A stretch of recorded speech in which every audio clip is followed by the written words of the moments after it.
académica en este primer año con un webinar con quizás de los temas más controversiales que hay en cirugía de rodilla, que es la luxación por primera vez de rótula. Quiero enviarles en nombre de la Junta Directiva un deseo de feliz año 2021. Esperamos que haya salud para ustedes y para sus familias y que este año tengamos la oportunidad de tener rápidamente vacunación masiva, especialmente entre el gremio médico, y que nos podamos ver en persona, que es lo que todos estamos deseando. Quiero anunciarles que nuestro congreso, que estaba programado para el mes de junio, en junta se decidió aplazarlo para el mes de octubre en una fecha que estamos discutiendo logísticamente con el hotel, dándole más oportunidad primero a nuestros amigos y colegas de ACAR que puedan viajar de manera más segura, y segundo a nuestros invitados internacionales a que tengan una oportunidad mayor de poder asistir de manera presencial. Así que les deseo lo mejor, salud para este año 2021, muchos webinares, cirugía con el experto, que es uno de nuestros programas bandera, por el mismo problema de la pandemia está en receso, pero pronto y apenas se autoricen lo haremos. Así que empezamos este primer webinar dándole la bienvenida a todo el talento nacional y una calurosa bienvenida al doctor Carlos Jacuzzi desde el Hospital Italiano en Buenos Aires y al doctor Mark Tompkins desde Minneapolis. Muchísimas gracias por aceptar nuestra invitación. En la parte de abajo hay un botón de interpretación para cuando el doctor Tompkins esté hablando, tengamos la oportunidad de utilizar traducción simultánea. Los dejo con nuestra secretaria académica, Paula Sarmiento.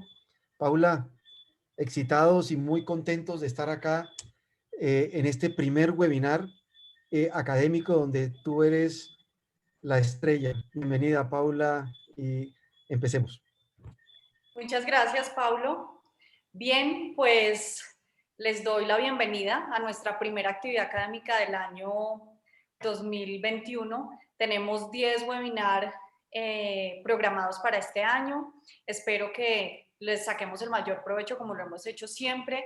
Y pues nada, solo darle las gracias a Juan Pablo que pues se puso en la tarea de organizar este webinar, de conseguir unos muy buenos conferencistas y panelistas, y espero que todos lo disfruten, que aprovechen los personajes que tenemos hoy para hacer todas las preguntas, los interrogantes, que les saquemos el fruto como siempre lo hacemos. Y nada, bienvenidos, muchísimas gracias por estar presentes, ya somos 100.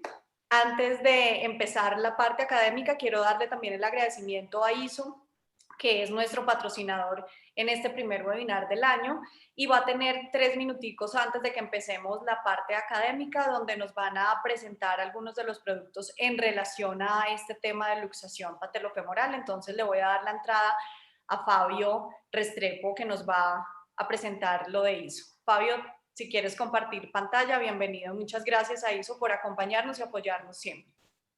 Gracias, Paulita. Vamos a entrar.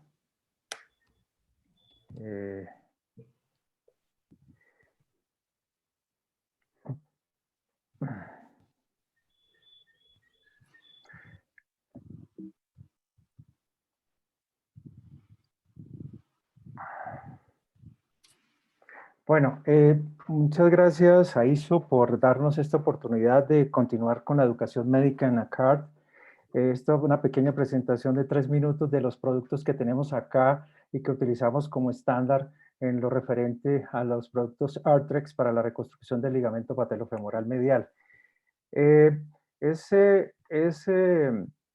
importante tener en cuenta que para la reconstrucción el ligamento más apropiado que tenemos a disposición quizás es el tendón del gracilis por su dimensión y su resistencia, y nos puede permitir preparar la parte anterior de la parte de los extremos con unas trampas de Krakow con el Fiber Loop, que es importante para hacer la tracción y la introducción dentro de los orificios patelares.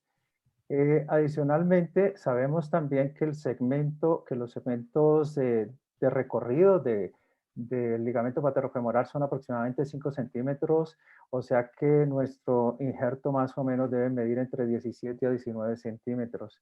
Los orificios patelares son hechos con una broca de 4.5 milímetros dependiendo del grosor de la rótula, tendríamos disposición de diferentes anclajes, dentro de ellos el swivel lock de 4.75 o el swivel lock de 3.5 milímetros, ambos biocompuestos. Esto nos permiten introducir suavemente las trampas o los extremos del injerto a través de la rótula y dejarlos con una fijación suficientemente estable. Eh, Adicionalmente, a nivel femoral, estamos contando con la plantilla que debemos utilizar con el multiplano, dentro de los cuales podemos fijar el punto anatómico más conveniente, dirigiendo el pin guía hacia la parte anterior y de manera diagonal hacia la parte superior para no entrar al surco intercondilo que pudiera ser algo no conveniente. Adicionalmente, contamos para la fijación a nivel femoral con tornillo de interferencia biocompuesto, haciendo un paso de broca de 6 milímetros y con una fijación de un tornillo 1 milímetro mayor. También podemos contar con el swivel lock tenedor que nos permite coger el loop o el asa del ligamento y fijarlo en el orificio previamente hecho. En algunos casos se puede simplemente traccionar pasando la sutura hacia la parte medial o hacia la parte lateral, manteniendo la posición de 30 grados donde es realmente lo ideal para la fijación del ligamento patelofemoral. Eh, en algunas ocasiones, y exceptuando, pues en algunos medios se puede gastar de pronto este dinero, pero generalmente aquí en nuestro país no, pero tengo que mencionarlo, puesto que es uno de los productos también de Arthrex, que es el ACL Tie Rope, que también nos podría permitir hacer un retencionamiento del ligamento. Y en general, pues esto es lo que podríamos tener como resultado, es un ligamento que es extraarticular y que nos va a permitir fijar la patela de una manera segura. Sin ser más, adelante, Paulita, con el resto de presentaciones.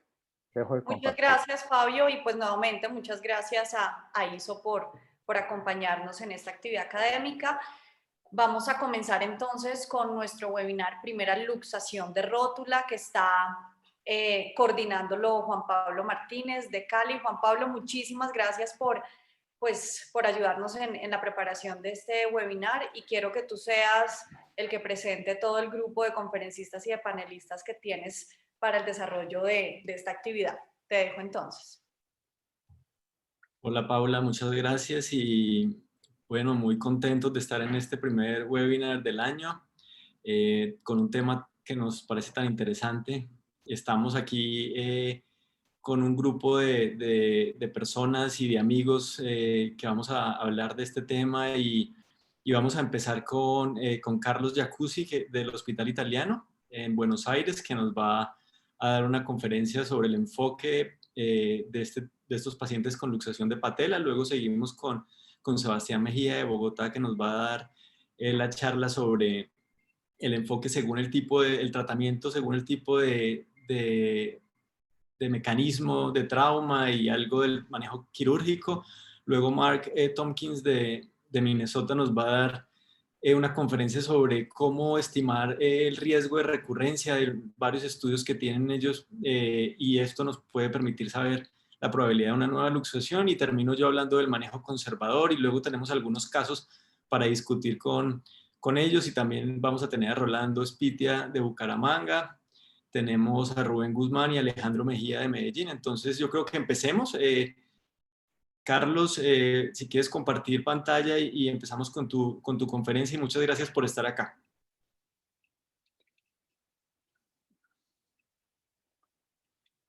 ¿Cómo están? A ver, Me puso compartir pizarra, PowerPoint, pongo esto.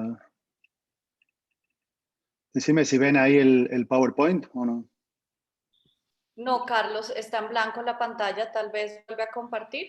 Ahí sí está, perfecto. Ya le puedes ¿Está? dar visión. Bien, perfecto. Bueno, bueno, muchísimas gracias. La verdad que es un placer estar acá en esta primera reunión de ACAD y poder verlos a muchos amigos y estar en este panel, la verdad que de expertos que me hace sentir, digamos, agobiado de la responsabilidad que implica esto, ¿sí? Con semejante panel que tenemos en este webinar. Así que especialmente agradecerle a Juan Pablo por la invitación, bueno, y por supuesto al resto de la Junta Directiva de ACART. Y bueno, espero pronto poder verlo en persona y que esta situación vaya mejorando rápidamente. Entonces, como dijo Juan Pablo, yo voy a hablar de la parte dentro de la primera luxación de rótula del algoritmo diagnóstico. Un poco, nada, en un minuto contarles que a Juan Pablo lo conozco desde hace unos años cuando tuvimos la oportunidad de hacer el Traveling Fellow por AOSSM con SLAR, y creo que estamos cultivando una buena amistad y a través de él conocí a muchos de nuestros colegas de Colombia y bueno, así que comenzando con esto, el objetivo de esta presentación va a ser una breve reseña de la incidencia y fisiopatología, cómo es nuestra evaluación clínica de un paciente con un primer episodio de inestabilidad rotuliana, mostrar eso, ver los estudios por imágenes y las mediciones que hacemos cuando estudiamos a estos pacientes y proponer algún algoritmo diagnóstico y tratamiento en el primer episodio de luxación rotuliana. Todos sabemos que la incidencia de esta patología es frecuente, ¿sí? Una incidencia general de 5 a 7 casos cada 100.000 habitantes, pero esto aumenta en el grupo de edad entre 10 y 17 años a ser tan frecuente como 29 casos cada 100.000 pacientes, ¿sí? Y el paciente tipo es un paciente joven y activo.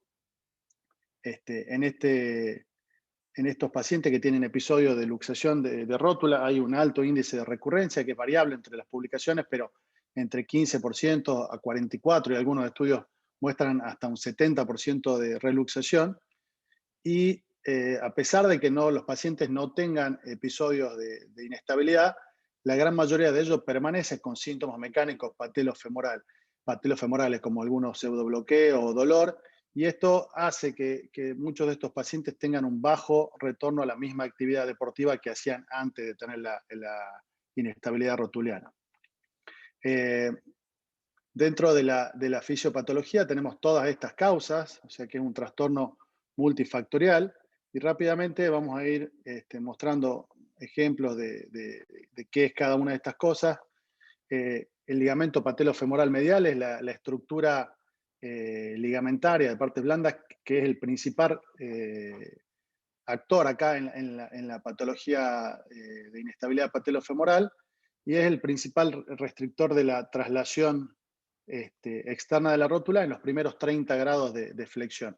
La anatomía está vastamente descrita, tiene forma de abanico, con inserción en los 2/3 proximales de la rótula y en la inserción en un punto en el fémur, que está bastante descrito por muchos autores, y en la anatomía de Philippe Schottel y de Laprade, esas dos fotos que ven ahí. Y en la mayoría de las luxaciones rotulianas este ligamento está lesionado, ¿sí? Si no en todas. En cuanto a la displasia troclear, la clasificación más conocida es la de Jour, que divide en 4 tipos, en la displasia tipo A, B, C y D. Las que son en general más complejas y terminan siendo de tratamiento quirúrgico o involucran, digamos, tienen gran papel en la inestabilidad, son la displasia tipo B y la tipo D. Esta es una imagen de lo que es una tróclea displásica dentro de una cirugía, esa tróclea plana que tiene incongruencia con la rótula y que no le da la estabilidad ósea correspondiente.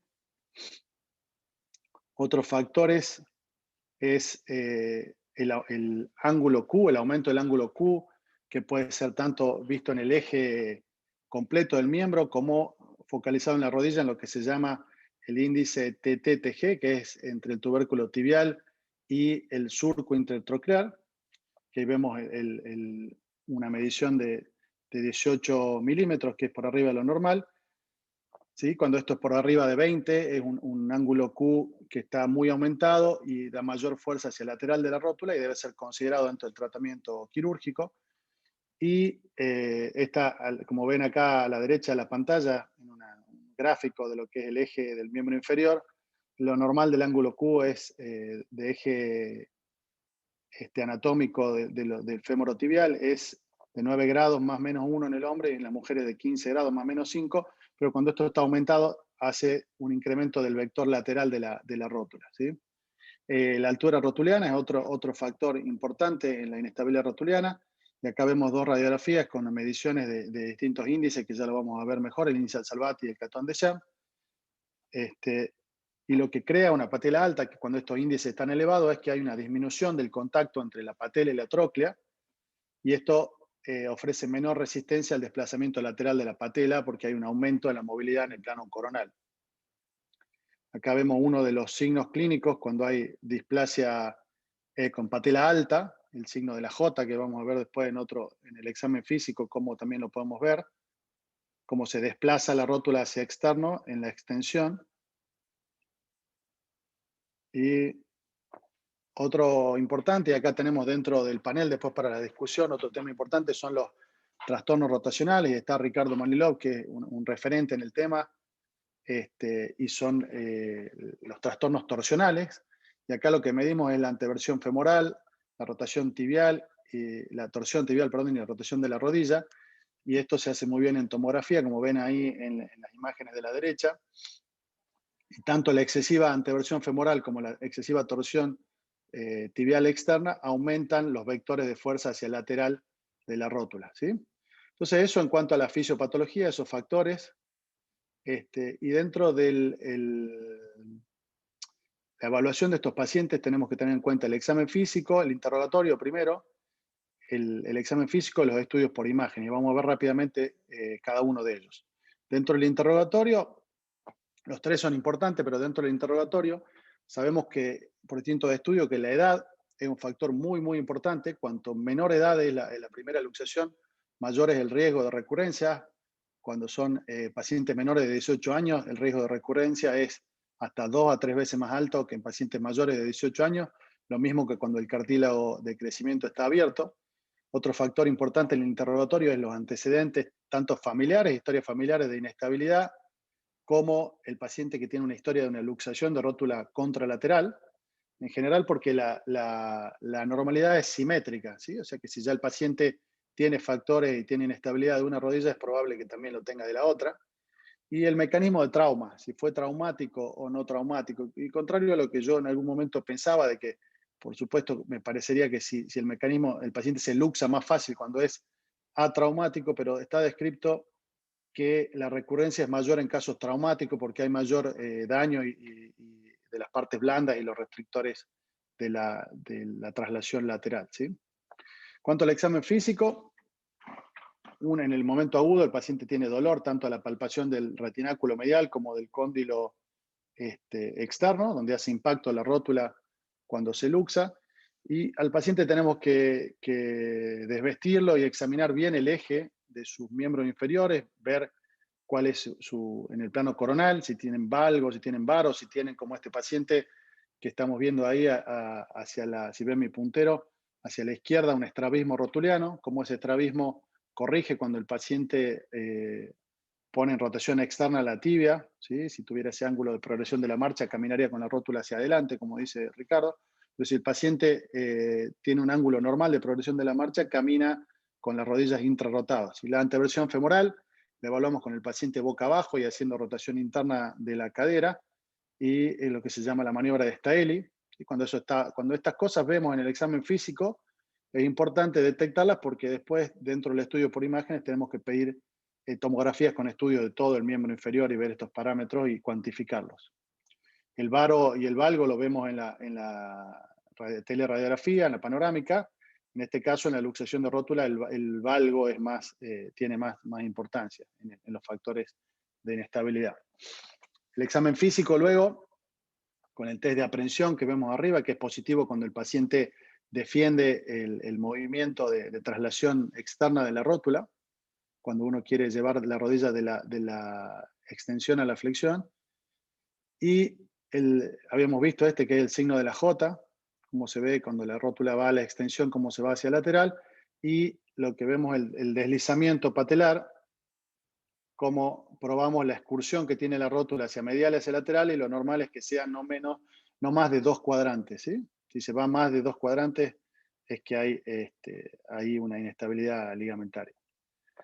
Bueno, dolor a la compresión patelar nos tiene que llamar la atención ante una probable lesión del cartílago con la maniobra de la molienda, y también examinamos el tilt o inclinación patelar tratando de despegar el borde lateral de la rótula, y la imposibilidad de hacerlo nos habla de que hay un aumento de la tensión del retináculo externo. En cuanto ya a los estudios por imágenes,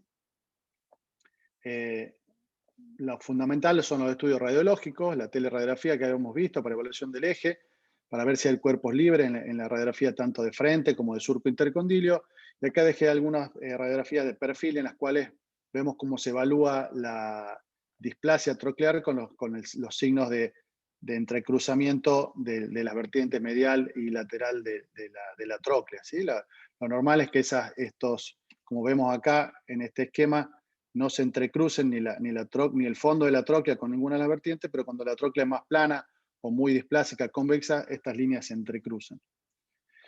Para medir la altura, el Catón de Champ y el INSAL-Salvati. El Catón de Champ es mucho más útil porque nos permite seguir midiendo y tener buenas referencias después de que hacemos correcciones, pero los valores de corte de patela alta varían entre distintos autores, pero hoy hablamos de más de 1,4 del INSAL-Salvati, a más de 1,3 o 1,2 de Catón de Champ.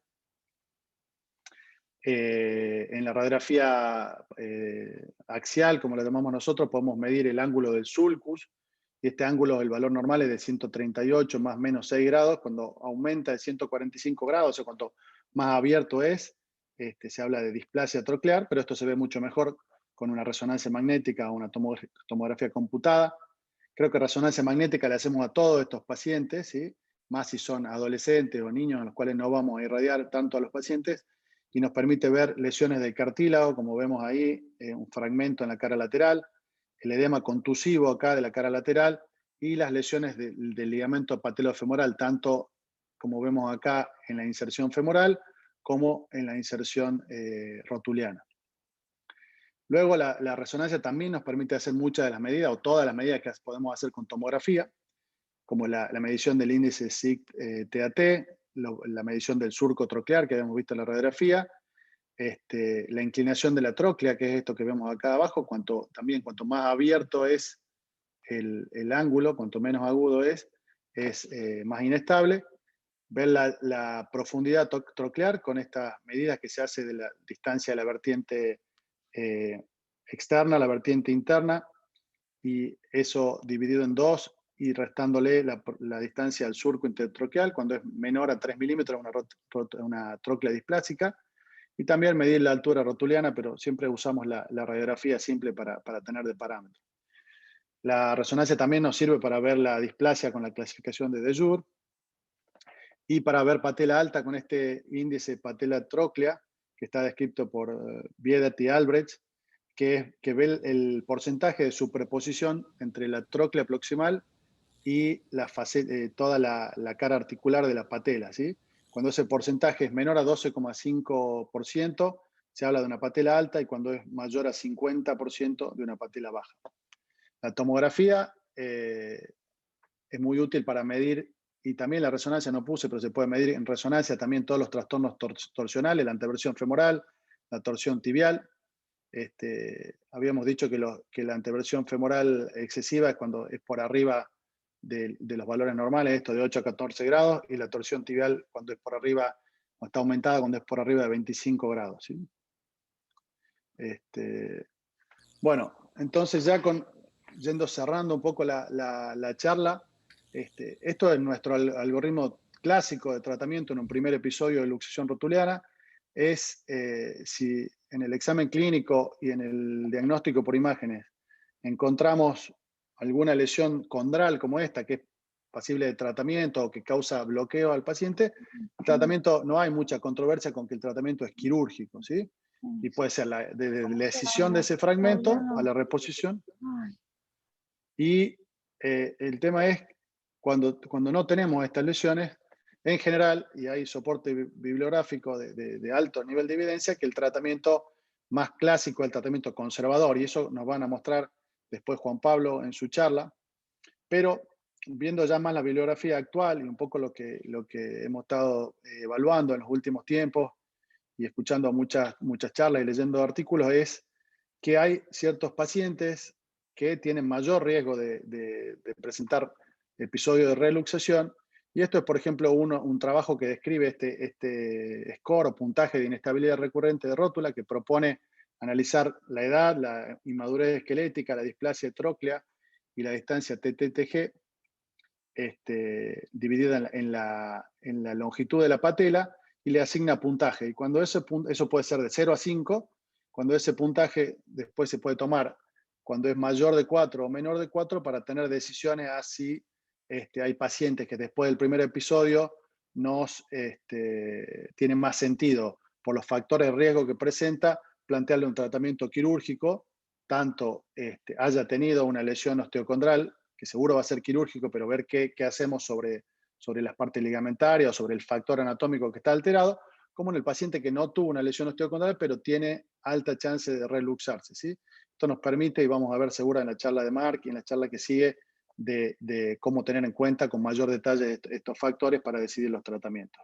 Así que terminando, recordar que la luxación es multifactorial, que hay evidencia para tratamiento conservador en el primer episodio, que hay consenso que las lesiones osteocondrales o fragmentos libres son quirúrgicos, pero todos estos factores que acabo de nombrar, la edad temprana, inmadurez esquelética, displasia y el CTAT elevado, aumentan el riesgo de recurrencia y hay que tenerlos en cuenta para la decisión terapéutica. Bueno, muchísimas gracias por haberme escuchado, así que después quedamos para la discusión. Gracias, Carlos. Juan Pablo. Muchas gracias, Carlos. Todo muy claro, muy interesante, y seguimos con Sebastián ahora. Perdón, por las dudas, yo no sé si me pasa a mí, pero cuando entra y sale gente, se me ponía todo el tiempo en medio de la pantalla, me aparecía en la presentación como que los botones del Zoom, por las dudas para el que sigue. No sé, yo no lo pude sacar muy fácil.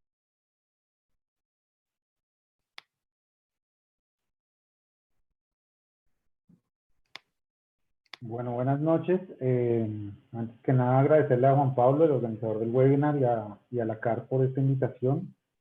Claramente el panel de discusión es de grandes expertos de esta patología, y lo que les vengo a hablar hoy es un poquito de este primer episodio, qué hacer, porque creo que al enfrentarse a este primer episodio, a la luz de la literatura actual y comparada con la literatura antigua y la no tan actual, pues, pero que tiene vigencia aún, empieza uno a tener una cantidad de dudas y de directrices diferentes, que la idea es organizarlas un poco en este webinar, y no olvidarnos que el manejo conservador realmente es importante y es adecuado.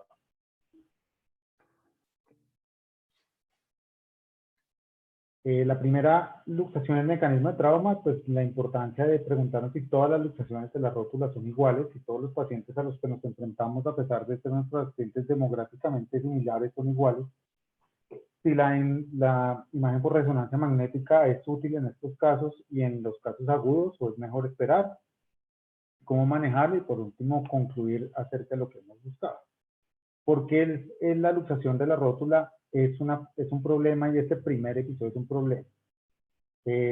Por varias razones. No todas son iguales, pero todas podemos decir que son traumáticas. Pueden ser por traumas directos o indirectos, una posición en valgo de la rodilla en semiflexión, y aumenta el vector de fuerza lateral, aumentando el riesgo de luxación de la rótula. Es una patología con alta recurrencia, ya que se dan pacientes muy jóvenes, y cuando se da con alta recurrencia se da la recurrencia con traumas menores.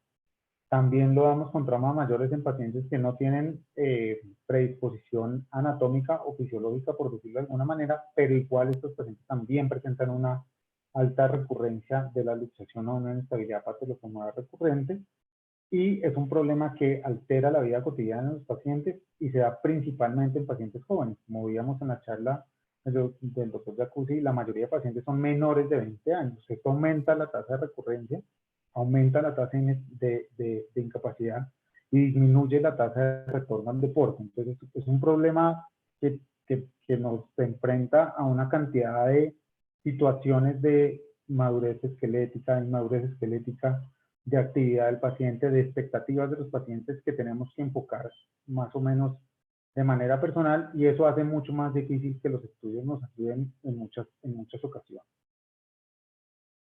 Entre el 64 y el 100% de los pacientes que sufren una primera luxación se rompen el ligamento patolofemoral medial, lo cual podría llevarnos a pensar que la solución va por acá, pero más adelante vamos a ver que realmente no es una situación unifactorial, sino, como lo decía el doctor, pues muy bien, es multifactorial, y debemos tomar todo esto en cuenta. Tenemos factores de riesgo, como los que mencionó ya el doctor Jacuzzi, no me voy a detener en ellos. Es definitivamente más común en mujeres que en adolescentes activos, y más de dos tercios de los casos que se presentan son en pacientes menores de 20 años. Y hay un número bastante importante en pacientes menores de 17 años. El desarrollo, está ligada a un desarrollo temprano de la artrosis, a bloqueos articulares, a limitación funcional y abandono de actividades deportivas y cotidianas. Los reportes de lesiones osteocondrales hay hasta el 38 al 46% en algunos artículos, lo cual es un número muy alto de lesiones graves asociadas a un primer episodio traumático de luxación de la patela. Acá lo que podemos ver es cómo cuando tenemos este tipo de lesiones con las lesiones osteocondrales grandes, podemos ver una disrupción del complejo medial, y esto nos puede llevar a pensar un poquito más en que este paciente muy seguramente se va a beneficiar de un tratamiento quirúrgico temprano. Tenemos que tomar en cuenta, normalmente estamos tomando solamente en cuenta el ligamento patolofemoral medial, pero el ligamento patelotibial medial es un ligamento que cada vez toma más importancia, sobre todo en pacientes con esqueletos inmaduros y patelas altas. Y en la resonancia, claramente, en esta resonancia podemos ver que ya no se presenta un edema acá en los dos tercios superiores, sino en el tercio inferior, lo cual nos puede decir hacia dónde podemos ir enfocando el tratamiento de los pacientes. Esta imagen nos muestra que hay un 43% de pacientes que en este estudio encontraron que tienen lesiones osteocondrales de la carilla de la rótula, un 7% del cóndilo femoral, pero un 34% de lesiones mixtas o de lesiones pues no en espejo, sino de los dos sitios anatómicos. Y en cuanto a la lesión del ligamento patolofemoral, que normalmente la estábamos dividiendo solamente en su inserción patelar y en su inserción femoral, este estudio anatómico lo que hizo fue tomarle resonancia en la mayoría a todos los pacientes que están con luxación en un lapso como de 15 años, como de 5 años, perdón, y se dieron cuenta que muchas de las lesiones, la gran mayoría de las lesiones, son lesiones mixtas y son lesiones intrasustancias, lo cual conlleva a que en una parte importante de la época de la literatura donde empezaron a reparar este ligamento, pues realmente es muy complejo reparar un ligamento de las características de este ligamento en su sustancia. Operar o no operar, entonces empieza uno a pensar acerca de qué le va a ofrecer a estos pacientes. Claramente creo que está más que demostrado que los pacientes que operamos tempranamente tienen una menor recidiva, pero hay artículos que muestran que tienen un aumento de riesgo de la artrosis a mediano y a largo plazo. Esta literatura y estos procedimientos que ya estamos estandarizando son procedimientos más o menos jóvenes sin estudios a largo plazo, lo cual nos tiene que hacer pensar un poco en qué le estamos ofreciendo a esos pacientes. No hay una literatura decisiva al respecto, pero en la búsqueda que hicimos no encontramos algo decisivo que nos convenciera en un protocolo de manejo único para todos los pacientes. La reparación, como les decía, es un mal procedimiento porque hay varios patrones de lesión del ligamento patolofemoral que en cirugía es muy difícil, y en la interpretación de la resonancia magnética también es difícil. Tenemos que tener un radiólogo especializado en imágenes musculoesqueléticas para poder dar mayores mayores índices de saber dónde está la ruptura. Entonces, la recomendación sería, si lo va a operar, no lo repare, reconstruya. Y la reparación versus manejo conservador, que creo que es la discusión más grande que hay. En síntesis, en muchos de los artículos solo mejora algunas escalas funcionales, el Tegner no lo mejora muy bien, mejora la recidiva, pero hay escalas que no, y cuando uno empieza a leer todos los artículos se da cuenta que son artículos muy ambiguos, y son artículos que incluyen varios procedimientos. Procedimientos de avance del vaso medial, procedimientos de plicaturas mediales, procedimientos de relajación laterales aisladas, y eso nos lleva a que es mucho más difícil concentrar los pacientes adecuadamente para poder tomar decisiones basadas en la literatura. Definitivamente, ¿qué pacientes sí vamos a operar? Perdón. Lesiones osteocondrales o cuerpos libres intraarticulares, pacientes que tengan una subluxación persistente con un tracking normal contralateral y que sigan manteniendo rótulas fácilmente luxables, o lesiones asociadas en la resonancia magnética. Es decir, definitivamente los pacientes con primer episodio de luxación de la patela deben ser estudiados con resonancia magnética. Hay lesiones osteocondrales o contrales que se pueden pasar fácilmente en la radiografía, y es necesario tener la resonancia para poder abordar estos pacientes de manera temprana. Les traigo algunos estudios que me parece que son muy significativos de lo que estoy tratando de mostrarles. Y este estudio es un estudio del 2017 de 2.134 rodillas, con una edad de promedio de luxación de 20 años, es una edad del límite superior de la luxación, y algunos los operaron y otros pacientes no los operaron. Los pacientes que operaron antes de los 5 años, el Cujala mejoró significativamente con respecto a los que no, pero después de los 5 años se igualan los resultados y no hay una diferencia significativa entre los dos grupos. Claramente el número de reluxaciones sí es mucho menor en los pacientes que operaron, y las complicaciones son claramente mayores en los pacientes que operaron sin complicaciones en los que no operaron. Además de todo, en este artículo y en la mayoría de artículos que revisé, no son claros en que el grupo no quirúrgico, cuántos pacientes de esos terminan siendo quirúrgicos. Hay muy pocos artículos que toman eso en cuenta, y eso lo pone a pensar un poco a uno. También lo pone a pensar un poco a uno en que, bueno, se reluxan menos, pero se complican más. Entonces, ya 5 años pareciera que no hubiera diferencia, pareciera. Este artículo es del 2018. Son 3 estudios, 2 de los cuales son aleatorizados, uno no lo aleatorizan, y comparan entre manejos en adolescentes. Este artículo realmente lo traje es porque utilizan como manejo quirúrgico la relajación del retináculo lateral más la aplicatura medial, y realmente no muestra ninguna diferencia estadísticamente significativa en ningún resultado. Eso es lo que quiere decir, y hay varios estudios pequeños, series de casos y estudios clínicos que utilizan este tipo de procedimientos o avances mediales que realmente no muestran la diferencia, lo cual es importante saber que claramente creo que así como tenemos pacientes que son quirúrgicos, que son los de cuerpos libres osteocondrales, si los vamos a operar, este no es el procedimiento para hacer. O sea, la relajación de retináculo lateral más aplicatura medial creo que no es el procedimiento para hacer si vamos a abordar un paciente de eso.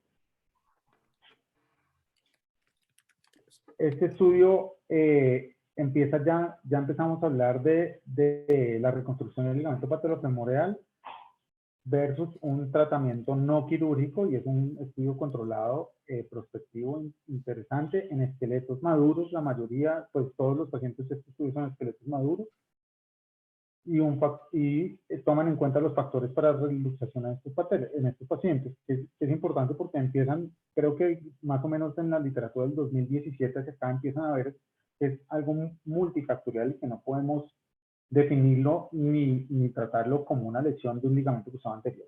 Definitivamente, pues no podemos compararlo. Son 669 rodillas, de las cuales 30 son quirúrgicas y 39 son manejadas conservadoramente.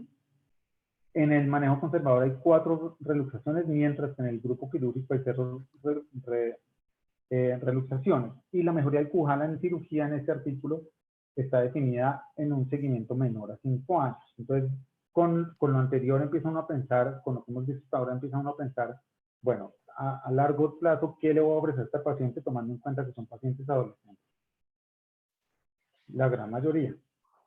Este es otro estudio, una revisión sistemática ya del 2020, que compara 10 estudios aleatorizados, acopla 569 pacientes, de los cuales 297 reciben manejo quirúrgico y 263 manejo conservador. No hay diferencia en las tasas de reluxación en este, pero los pacientes que no son operados tienen un mejor TECNES y unas tasas de reoperación similares. Yo cuando leí este estudio realmente no entiendo de dónde sacan. En este estudio es interesante porque tienen varios, pues como son varios estudios clínicos, tienen varios procedimientos quirúrgicos y no tienen un protocolo estandarizado de rehabilitación. Entonces, toda la literatura que vamos encontrando a medida que va pasando el tiempo, vamos viendo que es una literatura que es difícil de interpretar y que no nos va a dar una solución absoluta para estos pacientes. Este estudio del 2019 son 16 estudios con 918 pacientes, 418 van a cirugía y 500 conservador. Y los pacientes que van a cirugía realmente mejoran su pujala con una menor tasa de reluxación, pero no hay diferencia significativa ni en la escuela, ni en la escala visual análoga, ni en la satisfacción del paciente a 2 años. O sea, a 2 años los pacientes tienen una escala de satisfacción con los resultados de su tratamiento exactamente igual. Este estudio me pareció interesante porque este estudio no le da manejo quirúrgico a las lesiones osteocondrales, no, pero divide las lesiones osteocondrales, que me pareció interesante. Entonces, son 69 pacientes con seguimientos a 2 años. Un grupo con una luxación lateral de la patela y el otro paciente con lesiones osteocondrales. A todos se les da manejo conservador con inmovilización y los resultados es que no hay diferencia entre los dos cuando las lesiones marginales son de la faceta medial de la patela.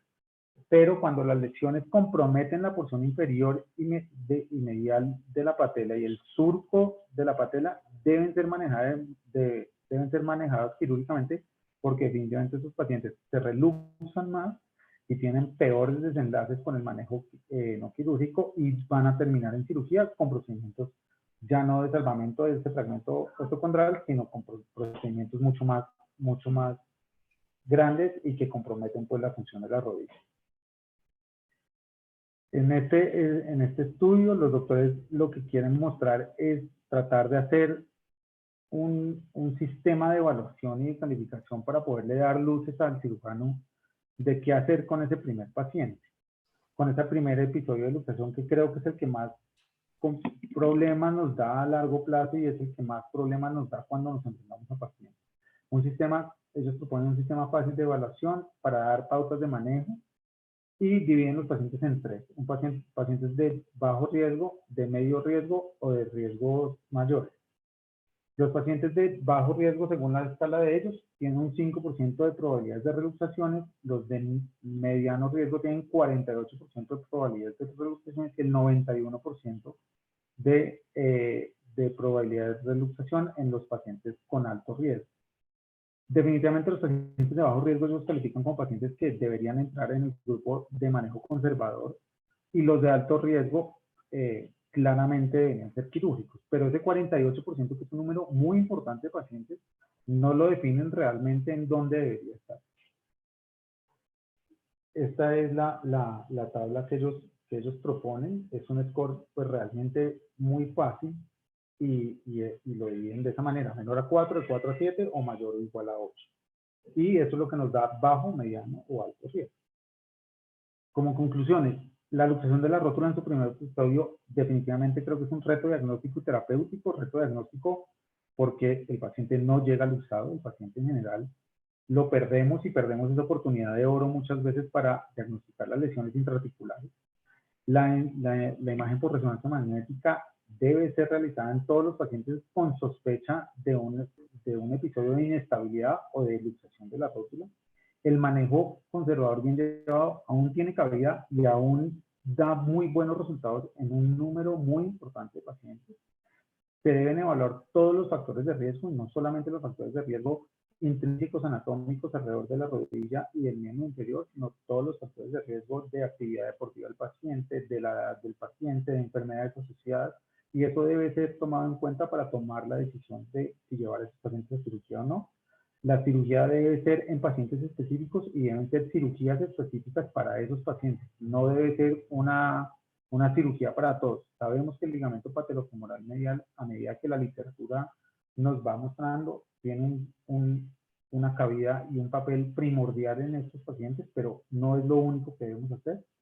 La literatura aún tiene grandes vacíos, preocupa el aumento de cirugías en estos pacientes jóvenes sin seguimientos a largo plazo para evaluar la artrosis en pacientes tan jóvenes. Es decir, si estas cirugías que estamos haciendo van a producir artrosis en pacientes de 30 años, porque estamos operando pacientes de 16 años o de 40 años, una artrosis patelofemoral, conociendo las consecuencias que esto conlleva en la función, en la incapacidad y en los costos para el sistema de salud. Y sin duda tenemos que tener un enfoque investigativo muy serio y muy juicioso de esta patología.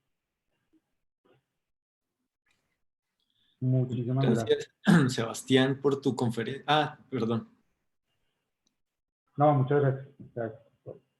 No, y el tío de Sebastián, que muchos no saben que falleció en estos días, que es Álvaro Mejía, uno de los mayores atletas que ha tenido nuestro país, campeón de la maratón, ganador de la maratón de Boston y que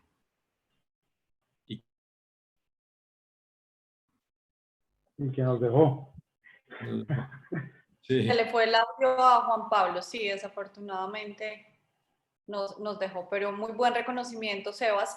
Muchas gracias por tu presentación, muy buena revisión la que hiciste y bueno, Juan Pablo, seguimos con tu siguiente conferencista.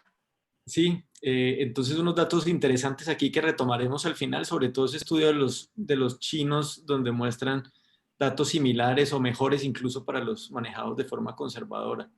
Ahora seguimos con Mark Tompkins de la Universidad de Minnesota, que nos va a hablar sobre qué hay en esos temas para predecir la recurrencia de un paciente después de un primer episodio. Thank you, Mark, for being here with us and sharing your expertise and your hard work in research.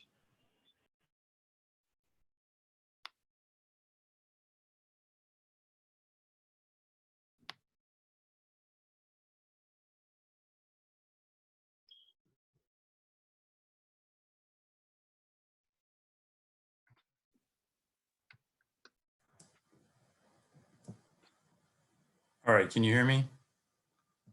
See if I can get this to start. Yes. Yes, we hear you. Thank you. Yes, perfect. I always say, I'm sorry, one of these days I'll do this presentation in Spanish, but I think at this point it will be best if I continue in English. So thank you for your patience with my English. I appreciate it. I think that Carlos and Sebastian have set me up nicely to discuss some of the work that we have done. Carlos obviously went over a number of the risk factors involved in patellar instability, and Sebastian talked about the challenges we face at this point in terms of trying to figure out which patients need surgery. And so my partner, Liza Arndt, and myself set out to try to help add some literature to this question. And so I'm going to talk a little bit about the study. Actually, it's a series of studies, which I think Sebastian mentioned one, but a series of studies that ultimately led us to being able to develop a prediction model for recurrence. And so I'll give some background on that and then talk a little about where I think we go next. So I have no conflicts to declare relative to this. I won't spend too much time here because Carlos already went over this, but you know, when I'm seeing first-time patellar instability patients, whether from exam or on imaging, these are all risk factors that I'm wanting to evaluate in patients. So the first thing being the position of the patella or the height, the dysplasia of the trochlea, the extensor alignment, which obviously there are many ways of measuring that, the most common being the TTTG, the coronal plane alignment, specifically if there is valgus, and the axial plane alignment, whether there's femoral version or tibial torsion. And then in terms of the soft tissues, obviously I'm looking at the medial and lateral soft tissues of the patella and whether there's insufficiency of the MPFL medially and whether it's too tight laterally. Oftentimes that manifests as increased tilt or an inability on exam to move the patella medially adequately. I think, you know, a discussion on this is important to kind of understand the history and the where we have come from. So the first efforts in this were done by Dr. Dejour and partners in France.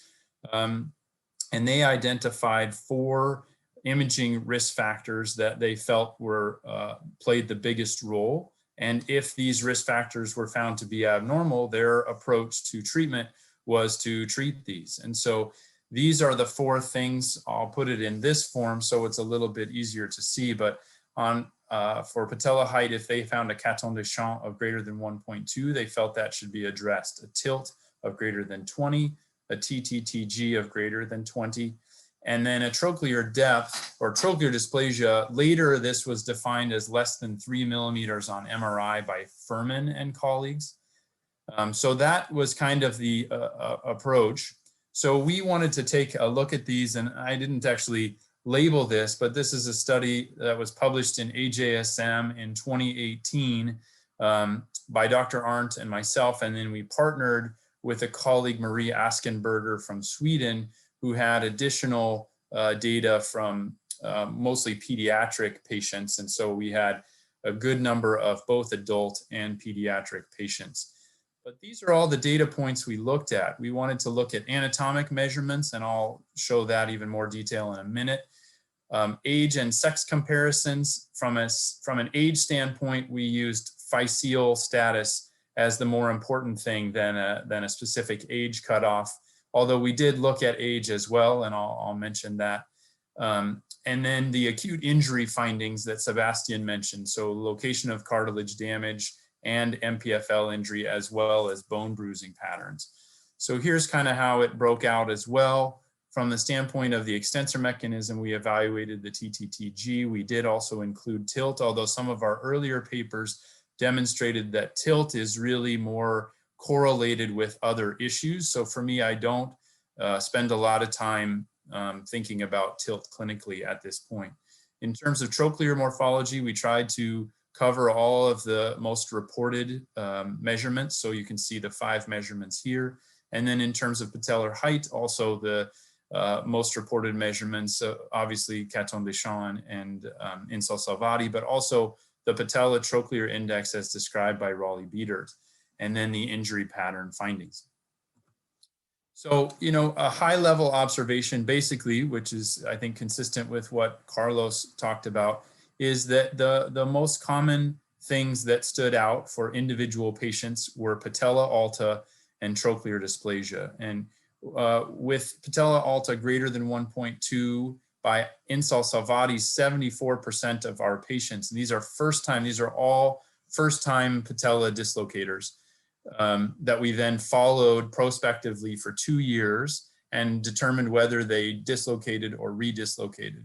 So of that cohort, 74% had patella alta of greater than 1.2 by Insel Salvati and 59% by Caton de Champ.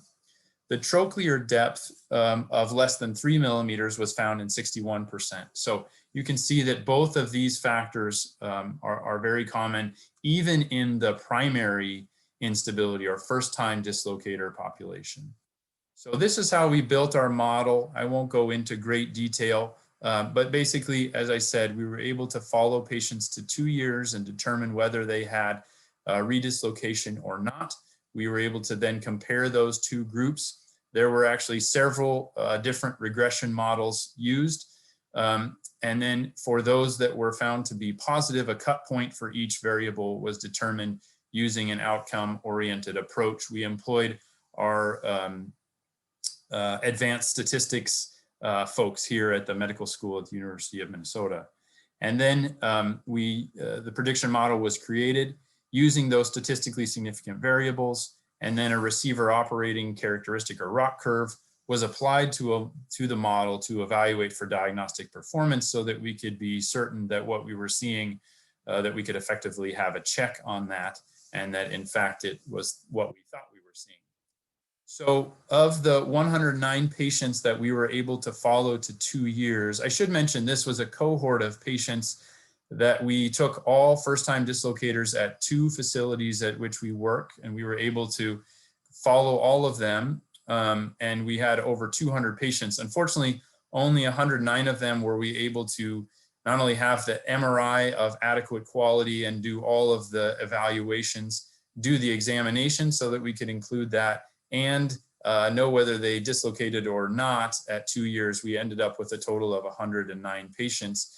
And what you can see is that obviously still even first-time dislocators, a significant number of these did in fact redislocate. And so we felt that we had a good population to be able to do this study, good numbers in both groups. Also of note in terms of physeal status, because that's going to come up again in a second, is that, obviously the redislocation rate was higher in those patients with open growth plates versus those with closed or closing. We grouped that patient population into one group. So if it looked like their physes were still a little open, but were close to being closed, we considered that in the closed group. So from the model, the statistically significant variables initially were sex, male versus female, with male being a higher risk, growth plate, open being higher risk than closed or closing, trochlear dysplasia, and that turned out to be measured by sulcus angle. All of the other trochlear dysplasia measurements did not turn out to be significant. And then patella height as defined by Insel-Salvati, the other patella height measurements did not turn out to be significant. And the cut points were found to be 154 degrees for sulcus angle. And if you know the literature on normative data, most of the normative data is in the neighborhood of 145 degrees for sulcus angle. So this is an appropriate cutoff. And then for Insel-Salvati was 1.3, so a little bit higher than what the Lyon criteria had been using historically. And basically what we found was that the predicted probability of redislocation with normal sulcus angle and Insel-Salvati and closed growth plates was approaching 0 for both males and females. And the predicted probability of redislocation with abnormalities in all 3 of those obviously was quite high for males as well as females. And what we found in this evaluation was that the area under the ROC curve was 0.81, indicating good diagnostic performance. So we felt that this was in fact telling us what we thought it was telling us. Basically the conclusion is with further regression analysis, the sex factor dropped out. And so what we were left with was really 3 things. So all of the injury characteristics did not stand out, age did not stand out, and several of the other measurements for risk factors did not stand out. These did: open growth plates, sulcus angle greater than 154, and Insel-Salvati greater than 1.3. And basically there's low rates of redislocation when none of these are present, and there are high rates when all of these are present. In fact, what we did was go back then and do a further subsequent analysis, and instead of each of them had slightly different weighted values, but we just said, well, what if we just say everything is the same weight? What does that tell us about the risk of recurrence? And what we found was if any one of those 3 risk factors were positive, there was effectively a quartile-based recurrence. So 1 factor, 25%, 2 factors, 50%, and 3 factors, 75% chance of recurrence. So I think that, there are a number of other models or attempts at kind of looking at risk of recurrence that have been put forth. I've highlighted 3 here. Each of these have limitations, just as our study did. But I think what, again, most commonly comes out is that patella alta and trochlear dysplasia are the most common problems. Skeletal immaturity matters. And then to a lesser degree, the extensor mechanism alignment also probably matters. So really what we need to do at this point, and Sebastian, I think, kind of highlighted this, is the reality is there probably are first-time dislocator patients that would benefit from surgery, especially those that have a recurrence risk of, let's say, 50% or higher, which again, with our study, just 2 of those risk factors implied a risk of recurrence of 50%.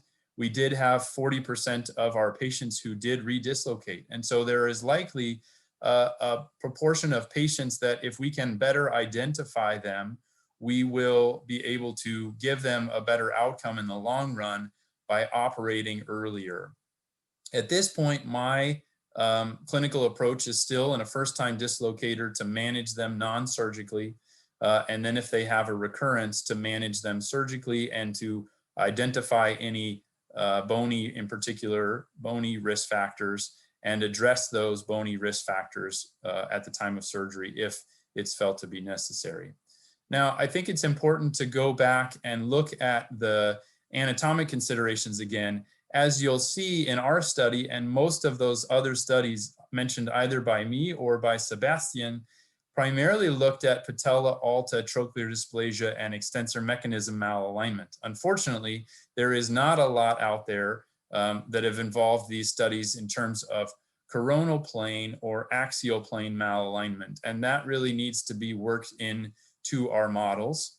And then I think the next steps are we need to validate these models. And so I am fortunate right now to be a part of 2 longitudinal multi-center studies that we are running. One is primarily based in the US, the other is an international effort where we are trying to gather long-term, or at least short and medium-term, and then hopefully eventually long-term data to try to validate these models. I do think that it's likely that we will be able to validate these models. And once we do, then hopefully we will be able to turn our attention to being able to identify those first-time dislocators who would benefit from surgery and avoid surgery in those who really don't need it. So with that, thank you very much.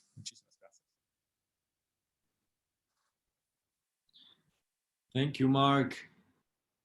Es un estudio muy interesante este que nos muestra Mark y que ha generado también muchos cambios en la manera de ver y de enfocar estos pacientes.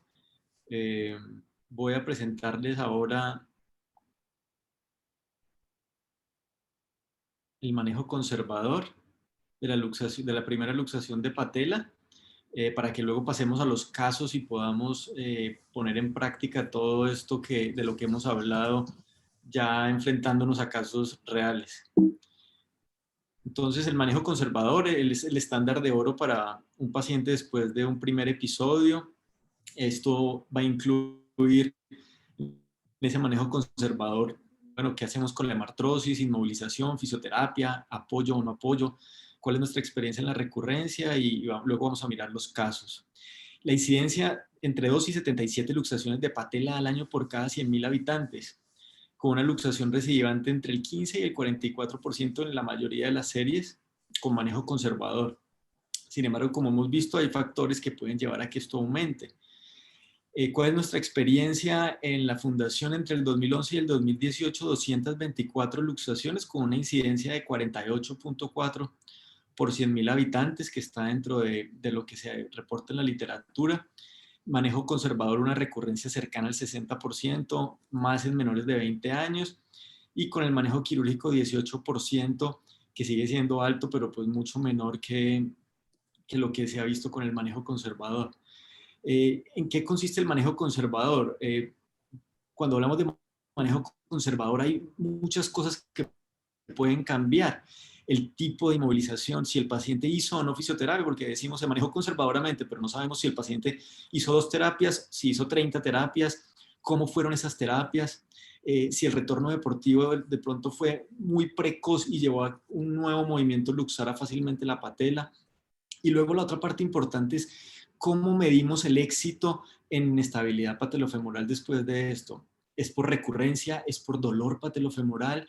¿Es por retorno deportivo? ¿O es por las escalas funcionales de enfermedades específicas? La semana pasada en otra charla de estas académicas hablábamos sobre drenar la hemartrosis mejora los desenlaces. Me puse en la tarea de buscar esto y pues puede mejorar el dolor y facilitar el examen físico.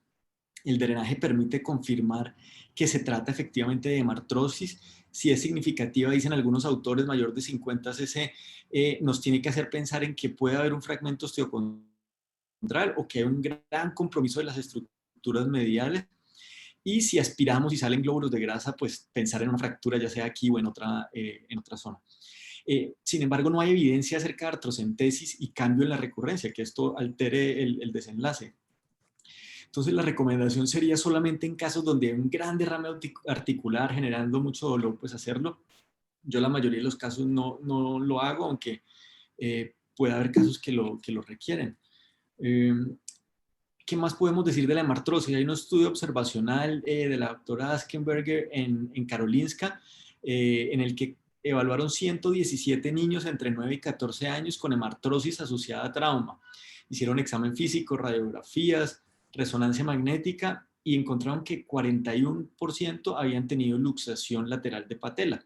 Entonces es la primera causa de hemartrosis en niños, y tenemos que siempre pensar en que la luxación de patela se pueda relacionar con esto en los niños. Inmovilización. Hay muchos tipos de inmovilización. Yeso, férula, vendajes bultosos, brace, inmovilizador, taping. Pero tampoco sabemos mucho acerca de la inmovilización.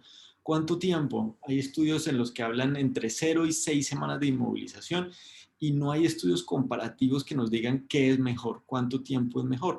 Sin embargo, podemos sacar algunas conclusiones de algunos estudios. Por ejemplo, este estudio de Maempa y colaboradores, que fue una serie de casos de 100 pacientes con luxación aguda. Ellos compararon algunos que se les puso yeso o férula por 4 semanas y encontraron que tenían mayor riesgo de rigidez. Los comparaban con los que se les puso una rodillera o estaban libres y en este caso tenían 3 veces más riesgo de luxación. Entonces en ese estudio encontraban que inmovilizar mucho tiempo produce más rigidez, dejarlos libres, demasiado libres, de pronto se luxan más fácil. Sin embargo, esto no se ha podido replicar en otros estudios. El mismo Maempa con otros colaboradores en Finlandia hicieron en el 2010 esta publicación donde ya aleatorizaron 27 pacientes y aquí tenían un brace rígido, o sea, con una movilidad de menos 10 a 20 grados y un brace con más movilidad, o sea, con movilidad libre sin ponerle ningún freno, pero ambos pues con centralizadores de patela y encontraron una reluxación en el rígido, 2 en las que estaban sin límite, en los que estaban libres, pero esto pues con un tamaño de muestra tan pequeño no fue estadísticamente significativo. De pronto con más pacientes sí se podría encontrar que el brace rígido se asocia a menos reluxación, pero eso por ahora no lo sabemos.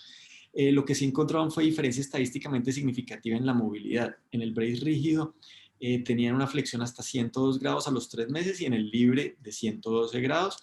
Sin embargo, pues no sabemos cuánto tiempo de brace tuvieron porque no lo aclaran en esto, que es una publicación de una presentación de un trabajo. Nunca se publicó en una revista como tal.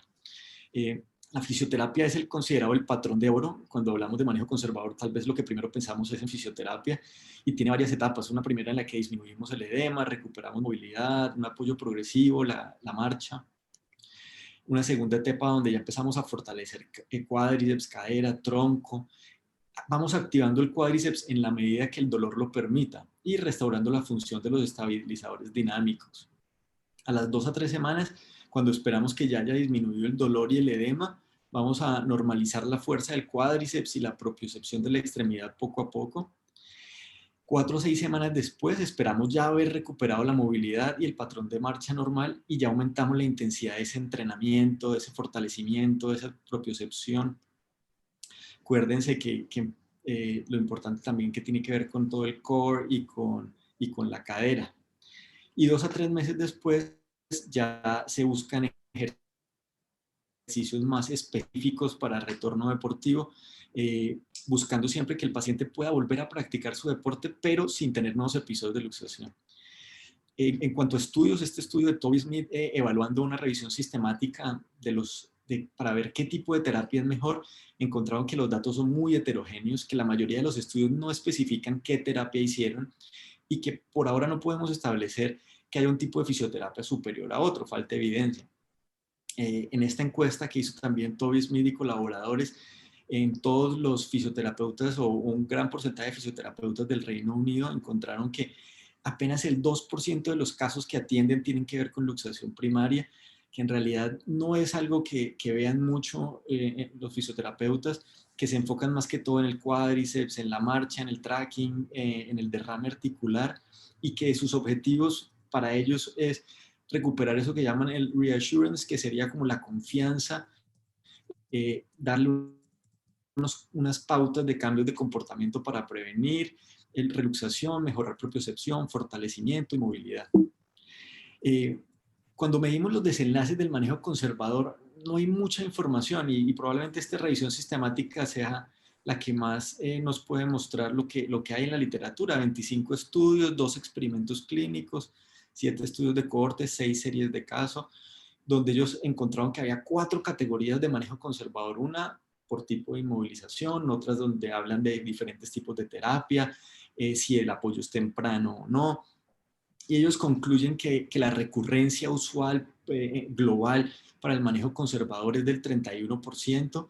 Esa medición de función, la mayoría fueron con estudios con la escala de Kuhala, algunos con KUS, y encontraron que logran llegar a un 80% de su función estos pacientes con este manejo conservador, que hay evidencia favorable para la rehabilitación activa temprana y no se encontraron diferencias entre los diferentes tipos de tratamiento. No podemos saber qué manejo conservador es mejor hasta por ahora. Evaluando ya a nivel local factores de riesgo para recurrencia y tratando de replicar algo como lo que hicieron en otros estudios como el de Minnesota y Suecia. Tenemos en nuestra experiencia este artículo que va a salir publicado yo creo que pronto esta semana en el OJSM, 139 rodillas, donde teníamos casos que eran los que tuvieron recurrencia, controles que no tuvieron recurrencia, y encontramos que tener un catón de Shams mayor o igual a 1.15, tener edad menor de 21 años o tener una displasia de alto grado eran factores independientes para recurrencia de luxación, donde si no había ningún factor, en nuestro caso había igual un 31% de reluxación, y si estaban los 3 presentes, llegábamos al 86%. Pero la recurrencia es lo único importante, probablemente no. También es importante el retorno deportivo, las escalas funcionales. Y este estudio de Magnussen y colaboradores, donde está también Mark, es una cohorte retrospectiva en pacientes después del primer episodio de luxación, 3 años de seguimiento, 111 pacientes, y tomaron ese porcentaje, 73% de pacientes que no se luxaron más, y midieron desenlaces y encontraron que en el KUS fueron muy similares los que se luxaron o los que no se volvieron a luxar. Llegaron más o menos a esos 80 puntos. Y el retorno deportivo en los que no se luxaron fue apenas del 26%. Entonces podemos tener una función con un KUS de 80, pero apenas 26% volvieron a hacer deporte, y seguramente eso también es importante para los pacientes. Y luego viene la parte de las escalas de enfermedad específica, y en esto ha trabajado mucho la doctora Himstra, evaluando las escalas que hay publicadas en la literatura, y resulta que solamente hay 2 escalas que han evaluado grandes cohortes de pacientes con inestabilidad patelofemoral, que fueron diseñadas para este tipo de pacientes y que tuvieron en cuenta la mayoría de las recomendaciones de las guías de COSMIC, que tienen que ver con validez, confiabilidad, respuesta, consistencia interna. Y pues no es Kuhala, que es la que utilizamos en la mayoría de los casos, sino que son la escala de Banff y Norwich, que son menos conocidas y que los estudios las incluyen mucho menos. Apenas en los últimos años hay algunos artículos que las incluyen. Necesitamos traducción al español y validación, y eso ya lo estamos haciendo para que podamos tener esto disponible y utilizarlo en nuestros pacientes y medir los desenlaces. Luego la otra pregunta, ¿cuándo es seguro el retorno deportivo? Entonces este artículo reúne algunas de las recomendaciones de lo que puede haber en la literatura: cuando el paciente no tiene dolor, cuando no hay derrame articular, cuando no hay nuevos episodios de inestabilidad, cuando hay movilidad completa, hablan de una fuerza casi simétrica, fíjense, 85 a 90% de la fuerza de la otra extremidad. Y cuando logramos estabilidad dinámica, que tiene que ver con ejercicios como sentadillas en una pierna o como estos ejercicios de propiocepción, llevando el pie lo más lejos que podemos hacia el frente, hacia los lados, hacia atrás. Finalmente, el manejo conservador sigue siendo el tratamiento inicial de elección para la mayoría de las luxaciones de patela primaria. Esto incluye inmovilización, rehabilitación, el momento del retorno deportivo. Con este manejo se logra llevar a los pacientes más o menos al 80% de su función. Se requieren más estudios sobre los tipos de inmovilización, sobre rehabilitación, sobre retorno deportivo. Y es importante empezar a incluir las escalas de enfermedad específica como Banff y Norwich, tanto en los estudios comparativos con cirugía o con otros tipos de manejo conservador para saber qué es mejor. Bueno, muchas gracias y yo creo que con esto pasamos entonces a los casos. Vamos a empezar con un caso de Rolando. Quiero de todas formas, si hay alguna pregunta de nuestro panel para que mientras Rolando va montando el caso, la podamos ir discutiendo. Juan Pablo, en el chat habían hecho varias preguntas. No sé si quieres empezar a responder algunas de esas y después seguimos con el caso de Rolando. Ok, Paula, ¿te gustaría darnos alguna? Juanpa, mira, una de las preguntas que están haciendo es respecto a los desenlaces, la hace Hernando Canal. Dice que si nos preocupa el porcentaje de artrosis patelofemoral imaginológica después del tratamiento quirúrgico. En pacientes jóvenes. En Pues pacientes hablando de hacer un manejo quirúrgico en pacientes jóvenes en un primer episodio, que si no nos preocupa el desenlace pues de artrosis. Y claro, yo creo que es un desenlace muy importante. Creo que algunos estudios han mostrado más artrosis en los pacientes operados que en los no operados. Sin embargo, creo que hay un sesgo ahí importante que puede tener que ver con la indicación de cirugía. Se operaban probablemente los que tenían más lesiones osteocondrales, se operaban probablemente los que tenían más recurrencia y por ende más daño acumulado y de pronto eso es difícil evaluarlo y puede ser un sesgo que nos está mostrando más artrosis en esos pacientes. No sé qué piensa Carlos, Mark, Sebastián. Sí, me parece un muy buen punto ese el que acabas de decir, dentro de la especulación de por qué pueden tener más artrosis. También por el tipo, son estudios en general que las técnicas quirúrgicas por ahí no son las actuales más anatómicas. Y también,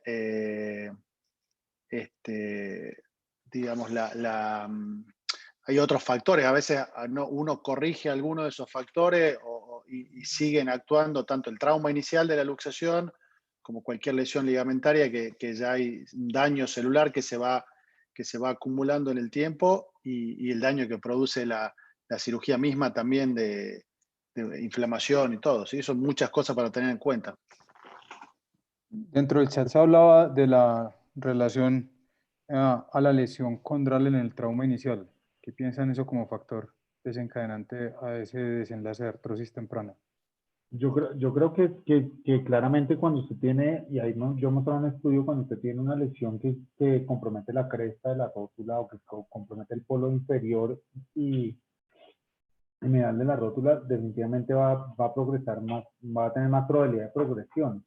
Pero lo que decía el doctor Jacuzzi es cierto, es decir, muchos de esos estudios que demuestran un aumento de la artrosis patelofemoral son con técnicas quirúrgicas que ya hoy en día podríamos decir que estamos ya mandando a recoger, pero hay algo que a mí sí me preocupa y creo que Hernando pega en ese sitio y es que la técnica quirúrgica anatómica, primero, no es una técnica estandarizada, o sea, tenemos 10 o 12 técnicas diferentes de fijación, de puntos de inserciones, de métodos de inserción, y es una técnica demandante, es una cirugía demandante, es una cirugía que requiere cierta experticia y eso hace que pueda haber un aumento de esa presión lateral en el compartimento patelofemoral. Y creo que sí nos debe preocupar, pero también nos preocupa todo lo demás, que era lo que yo les decía al principio, el abandono del deporte, la limitación de esos pacientes, la reciba. Claramente, si los pacientes presentan una inestabilidad crónica,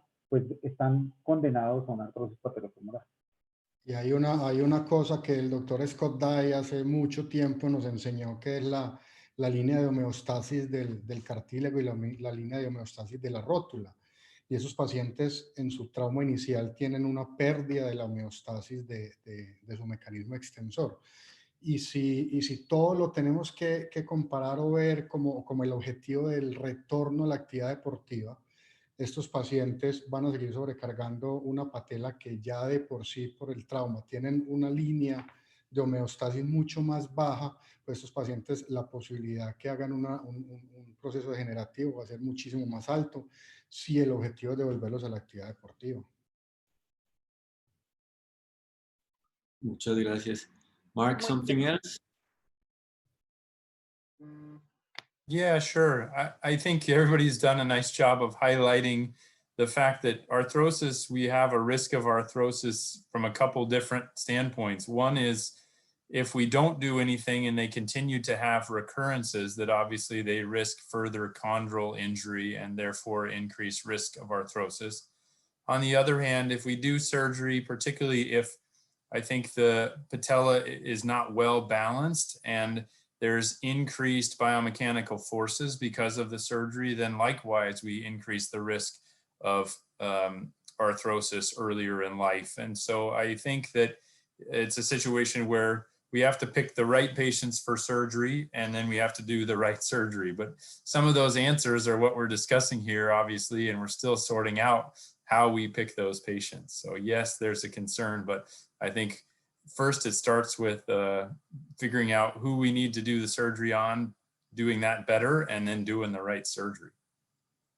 Así es, de acuerdo. Rolando, entonces, ¿vemos tu caso? Bueno, muchas gracias, Juan Pablo, por la invitación. También quiero agradecer al paciente, que el paciente autorizó que discutiéramos y analizáramos el caso de forma abierta. Esta es nuestra paciente. Es una paciente que fue campeona del US Amateur del 2007. Lleva 11 años en el LPGA Tour, 2 medallas panamericanas. Está lista para los Olímpicos del 21, si se van a hacer. Y en agosto del 2019, sin un trauma aparente, tuvo una luxación de patela. Entonces ella dice, no voy a jugar el 2019, me preparo en el 20 para la luxación, y se presenta con nosotros.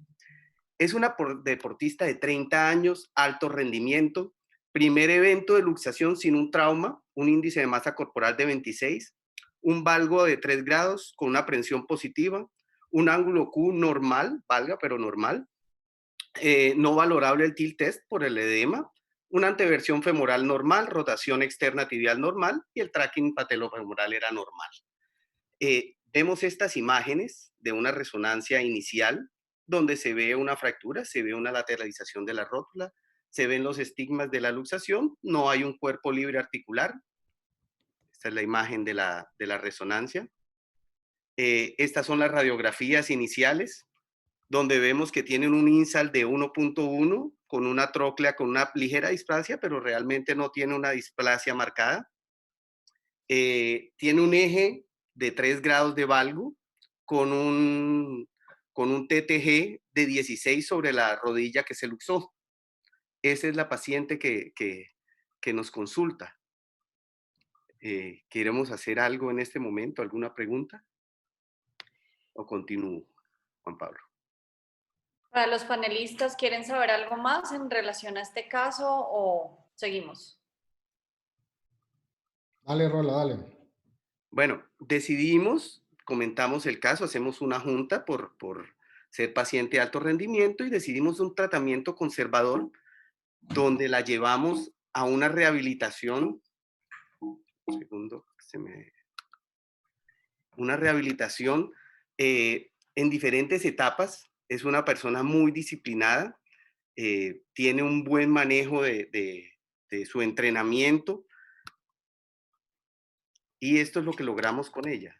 Hacemos un manejo no quirúrgico con un entrenamiento que va de la mano con fisioterapia, con sus entrenadores, un manejo muy, muy específico de su rodilla. Y es una paciente que llega a su nivel, aquí la vemos, ya haciendo su entrenamiento formal para ir a Olimpiadas.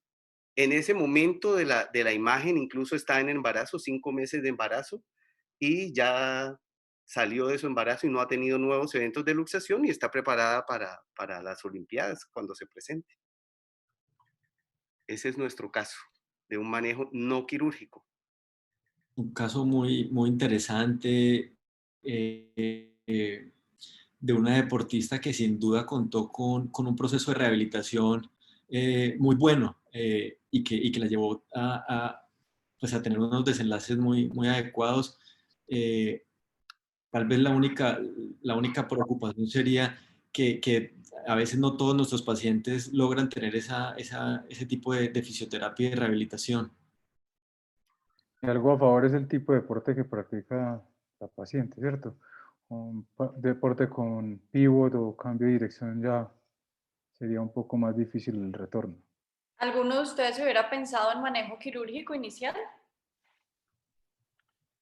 No, a mí me parece bien el conservador inicialmente, pero tenía muy pocos factores de riesgo óseos y con la edad y la actividad yo creo que también hubiera hecho tratamiento conservador. Le vi, Rola, le vi y a los compañeros, le vi un tape de color celeste. Yo no tengo experiencia con el taping. ¿Qué opinión les merece? En la literatura hay incluso estudios que me han sorprendido cuando comparan el tratamiento conservador, que lo mejor, hay muy buenos resultados con eso. Yo no tengo experiencia y realmente pregunto, ¿y el color tiene algo que ver? Si alguien que maneje taping realmente, que no tengo experiencia con taping. El taping no lo manejé yo, el taping lo manejó la parte de fisioterapia, más por sensación del paciente. No tengo experiencia tampoco en los buenos resultados según el color que pueda tener, ¿no? Sí. Juan Pablo. Yo tampoco, ¿no? I can a little bit on taping if you'd like. So we have a pretty good deal of experience with taping, and it's something that our physical therapists use regularly. There's both the kind of KY taping KT taping, and then also the McConnell taping. It's the McConnell taping that we rely on even more strongly. So a really 2-layer tape and direct lateral to medial translation. I think in particular in the non-operative patients, it can be very useful in terms of helping them understand where their patella is supposed to be and then using their muscles to help keep it there. And so we have had very good luck with that. And I definitely think in a patient like this, that would be a good way to go. Obviously, in this case, there was a good outcome and the patient did not have a lot of bony risk factors. So I think this is a really good outcome here. Mientras Mark nos pone su caso, una pregunta para el doctor Manilov, aprovechando que lo tenemos acá, en una paciente un paciente con un primer episodio de luxación y con una alteración muy grande en la anteversión o en la torsión tibial, ¿sería candidato en algún punto para un manejo quirúrgico de entrada?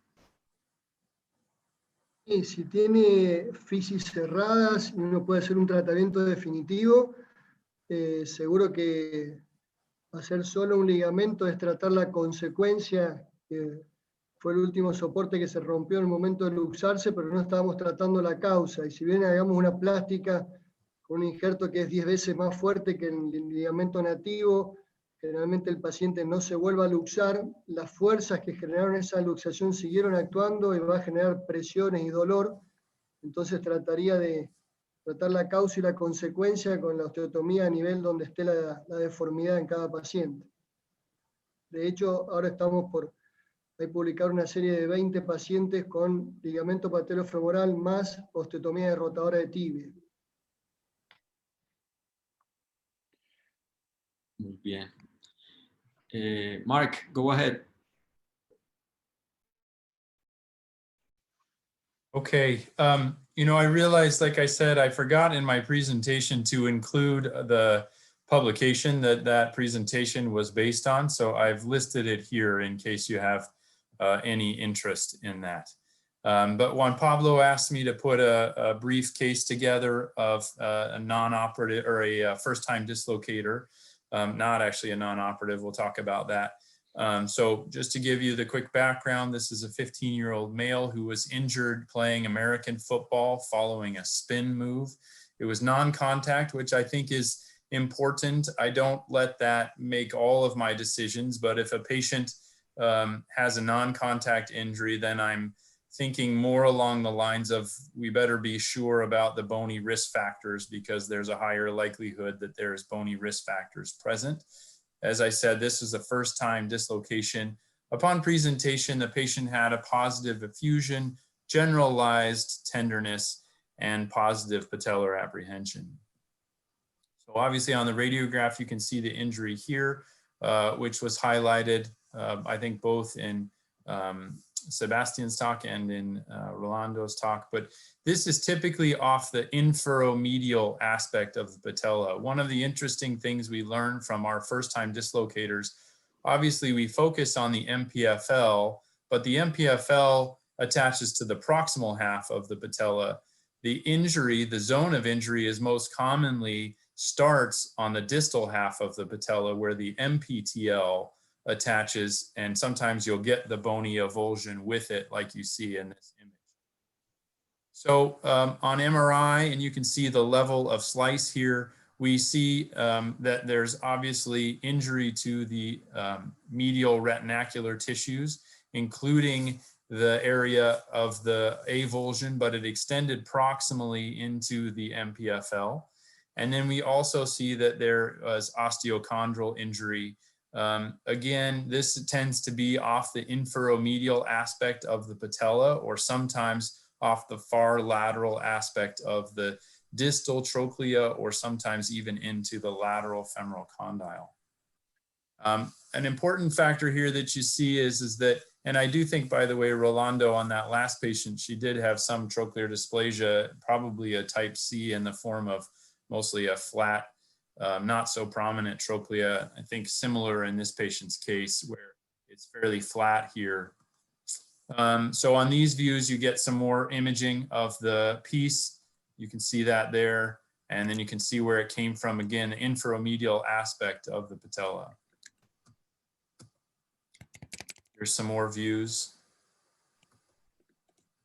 You can see the bone bruising pattern on the medial patella and lateral trochlea, and then the disruption of the soft tissues there. Again, you can see how we're at the inferomedial aspect of the patella where most of that injury is occurring. So overall, the patella, there was not significant alta. Maybe, again, some trochlear dysplasia, but not a huge supratrochlear spur or bump. That bore itself out on the measurement. So Insel Salvati was a little high, being 1.3, but the Caton Duchamp was not high, and the overlap or functional engagement between the cartilage of the patella and trochlea was good. So effectively, from my standpoint, I was not overly worried about patella alta here, and therefore one of those risk factors that I mentioned earlier, we can take that off of the table. The sulcus angle, while being fairly flat, it still fell in the realm of under 154 degrees. And so again, we did not feel overly concerned. And also in terms of other measurements like facet asymmetry, the measurement was within acceptable limits. In terms of the TTTG, here's measurement for the TTTG. And what we found was that was 17, which is common. So, you know, maybe a little on the high side, but not something we get very excited about here. We ended up doing surgery in this patient's case. And so one thing we haven't talked about in first-time dislocators that potentially can drive surgery relevant to the topic, the discussion that Sebastian gave, is when there's osteochondral injury. I think this is a moving target. For me, most of the time, I'm actually not operating if they have osteochondral injury, unless I feel pretty certain that there is bone involved and that the fragment goes into a significant weight-bearing area. So in the case of the patella, that it extends to the median ridge, not just on a small portion of the inframedial facet. I think if it's on the inframedial facet, it is generally well tolerated. And if it's a loose body, if it's small, most of the time, as you know, most of you know, when you get in there afterwards for, let's say, another surgery for MPFL or something like that, you will often see these fragments of cartilage having incorporated into the synovium, usually in the medial or lateral gutter. And so oftentimes I think, although the textbook answer is to go in and remove any loose body, many times these are things that can be watched. In this patient's case, however, the patient was having loose body symptoms of catching and locking, and therefore we felt it was worthwhile to go in and do the surgery. So you can see the loose body here, and what we see is that unfortunately there really was not a lot of bone, and the loose body itself was not in very good condition. And when we look more closely at the area of injury on the patella, again, it's the inframedial patella. It did extend pretty close to the median ridge. However, it had already filled in well with fibrocartilage. And so ultimately we decided, so you can see the median ridge here, it extended kind of to the median ridge, but not past the median ridge. And so ultimately we decided to watch this and see how the patient did. Here's a view of the trochlea for whatever it's worth, that there is, you can see some flattening, but there is a groove here. And so again, you know, based on some of the principles we've been discussing, this is a first-time dislocator with some mild risk factors, but not significant risk factors, and therefore reasonable to manage the instability piece non-surgically, which is effectively what we did by not operating beyond removal of the loose body because the patient was having loose body symptoms. There's another look at the trochlea. Again, gracias. Yo tengo una pregunta para el doctor Mark. Hay un reporte del doctor Jekyll de Cincinnati en el 2017 donde le da un gran valor a tener fisis abierta y cualquier tipo de displasia, aumentando eso en un riesgo de reluxación de aproximadamente el 60%. No se hubiera animado a cirugía en este paciente más la actividad deportiva. A pensar en reconstrucción del MPFL. Alejandro, are you asking at the time of the surgery that you're already there to do the surgery, and so why not do the MPFL? Yes. I think in terms of the risk factors, so again, I didn't feel this patient had significant amount of risk factors. You know, the more surgery you do, the more risk there is to the patient, obviously from an infection, all the usual surgical things. But as we were discussing before, there is obviously the risk of surgically induced issues with patellar tracking and overload and those kinds of things. And so I felt that in this situation, this is one where it's reasonable to just simply do the loose body removal and see how the patient does. You can always go back in and do the MPFL reconstruction later if the patient continues to have feelings of instability or in fact has another episode of recurrent instability despite adequate physical therapy, which includes the things that Rolando outlined and the taping that we discussed. I do think that you can make a valid argument that if you are already going to be there, that you can do an MPFL reconstruction, but I don't think that we should just offhandedly, just because we have a loose body or osteochondral injury, that we always need to do an MPFL reconstruction. And I think that if we do an MPFL reconstruction in that setting, that we should also make sure we've done a thorough workup and make sure there isn't other factors. Because if there are a bunch of risk factors and you do an MPFL reconstruction in that environment, we know that that is likely to have a higher risk of re-injury. And so you've put a patient through a bigger surgery and bigger recovery and then still potentially need to do more work later on. And so I think if you're going to go the route of MPFL reconstruction, it's important to make sure that we do a thorough workup before doing that, and not just do it because we are in there at the time of osteochondral injury surgery. Tengo una pregunta para el doctor Tompkins. Doctor, aquí todavía utilizamos mucho tomografía y radiografías simples para llenarnos de motivos y clasificar el tipo de displasia y los factores de riesgo. Veo que en su práctica con la resonancia magnética abarcó todos los factores posibles de reluxación. En su práctica, ¿en algún caso considera útil una tomografía simple y una radiografía simple? I still use thank you for the question. I still use X-ray regularly. I think in particular, the lateral view, if the X-ray tech can get a good lateral view, that there is lots to learn there in terms of the overlap of patella and trochlea. And I think you get a better sense of any trochlear spurring, so supratrochlear spurs from that better than what you can get on MRI. And then, you know, I see a lot of patients with multiple risk factors. And so it's routine that if we are concerned about it, we also work them up with long leg x-rays to evaluate for valgus. And then I will use CT scan, or we also in some institutions where I work, we have access, or a couple institutions, we have access to the EOS device, which allows us to look at version and torsion. So I'll use CT for that, or sometimes the EOS device. So yes, I still regularly am using plain films, and those are the settings in which I'm using.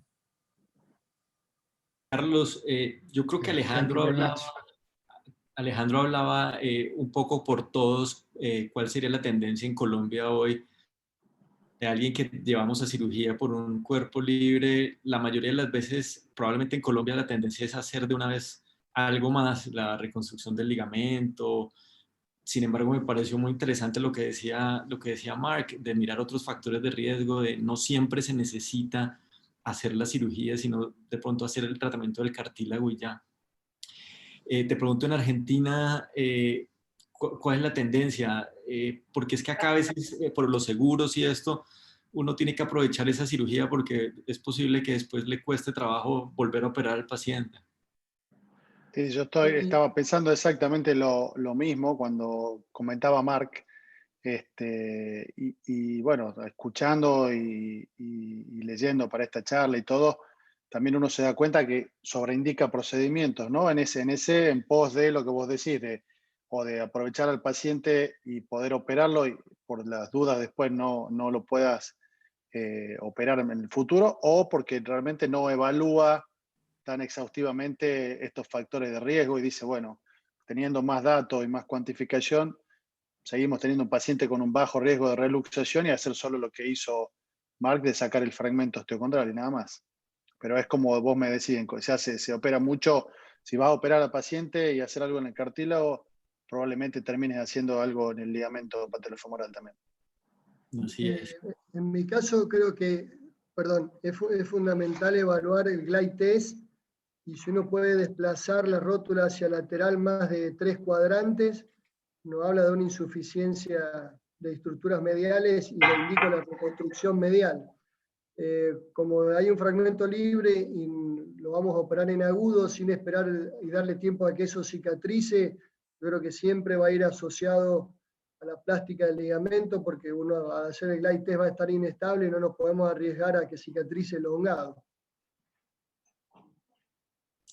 Sin duda, un tema controversial y hablando de controversia, este caso que traigo es probablemente con este caso para que terminemos ya, es una paciente de 23 años que consulta por urgencias después de una sensación de luxación de rótula izquierda con reducción espontánea mientras hacía ejercicios funcionales de estos de videos de pandemia para mantenerse activa. Es el primer episodio y se presenta con dolor, derrame articular, movilidad.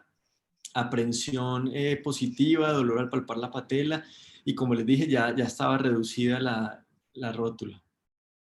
Estas eran las imágenes de rayos X de ella, en la que teníamos una patela que estaba en el límite superior, pero que no era alta, con una displasia troclear probablemente de Yurt tipo A, y en la que al hacer la resonancia magnética encontrábamos esta lesión condral en la patela, y bueno, todos los signos de luxación transitoria con una avulsión del ligamento patelofemoral, y también lo que venía a ser un fragmento osteocondral libre. Si ven en estos cortes, aquí se veía que parecía que el fragmento era importante, y era, bueno, no era osteocondral, era solamente condral porque no tenía componente óseo. Entonces estamos, Rubén, en este caso con una paciente que tiene avulsión de estructuras mediales, tiene una displasia de la tróclea, tiene una lesión osteocondral. ¿Qué harías en este caso, Rubén? Bueno, Pablo, sí, es una paciente bien alineada, aparentemente en el plano transverso, con el primer episodio de luxación, como lo hemos venido resaltando, con un fragmento libre intraarticular, no osteocondral, pero condral. Yo sin ninguna duda, tiene un surco bastante plano. Creo que la displasia de Yurt tipo A es el paciente candidato ideal para una reconstrucción patelofemoral aislada.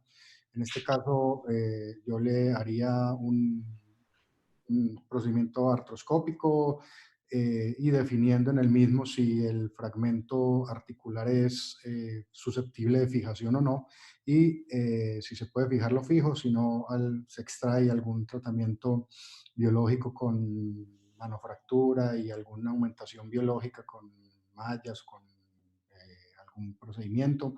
Y sin ninguna duda, esta paciente sí de entrada le hago una reconstrucción del ligamento patelofemoral medial anatómico. Eso sería lo que yo le ofrecería a esta paciente. Alejandro, ¿cómo fijarías ese fragmento condral puro?